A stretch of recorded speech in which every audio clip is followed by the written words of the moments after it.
VAT ফাঁকি রোধে কি আসলে পদক্ষেপ নেওয়া প্রয়োজন?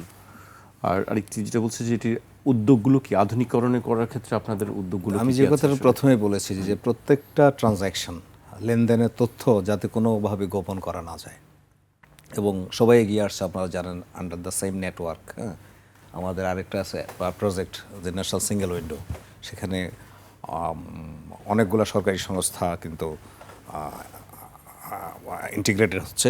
যেমন ট্যাক্সের সাথে আমরা আবার ইয়ে করি, রিকনসিলিয়েশন হয়, আর তথ্যের আদান প্রদান হয়। যদি দেখা যাচ্ছে যে আমার কাছে এক ধরনের তার টার্নওভার দেখাচ্ছে, ইনকাম ট্যাক্সের কাছে আরেকটা দেখাচ্ছে, তখন কিন্তু এখানে ডিসক্রিপেন্সিটা এটা খুব সহজেই ধরা যাচ্ছে, হ্যাঁ, খুব সহজেই ডিটেক্ট করা যাচ্ছে। তো আসলে যেটা আমরা বলি যন্ত্রে কিন্তু কোনো সাবজেক্টিভ জাজমেন্টটা নাই, সাবজেক্টিভলি কাজ করে। এবং আমরা এই জন্যই এই কম্পিউটারের সিস্টেমের উপর, অনলাইন সিস্টেমের উপর গুরুত্ব দিচ্ছি। আমাদের বিভিন্ন প্রজেক্টগুলো নেওয়া হচ্ছে এই কারণে, যেমন ভ্যাট আমি আগেও বলেছি।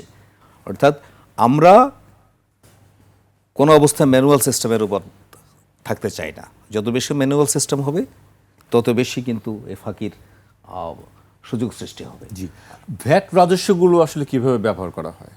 এই যে আপনি দেখছেন আমাদের প্রথম তো হলো যে গভর্নমেন্টের যে মেনটেন্যান্সের জন্য রাষ্ট্রের যেই আমার সেট আপ আছে, প্রায় 20 লক্ষ অধিক কর্মচারী সরকারের পেরোলে আছে, তাদের খরচ, বেতন, ভাতাদি এগুলা, এটা কিন্তু খুব বেশি না। আমার টোটাল যে রাজস্ব আদায় হয় তার একটা ক্ষুদ্র অংশ, 20% মতো।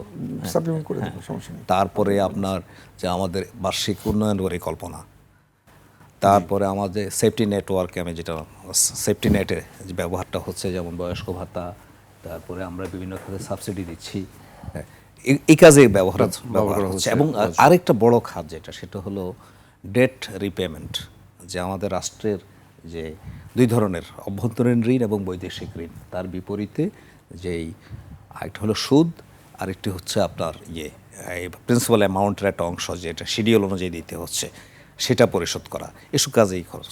সো আমরা যদি রাজস্ব আদায়টাকে বাড়াতে পারি, তাহলে প্রত্যেকটা ক্ষেত্রে আমরা তাড়াতাড়ি ঋণটা পরিশোধ করতে পারবো, আমাদের দায়ভার কমে যাবে।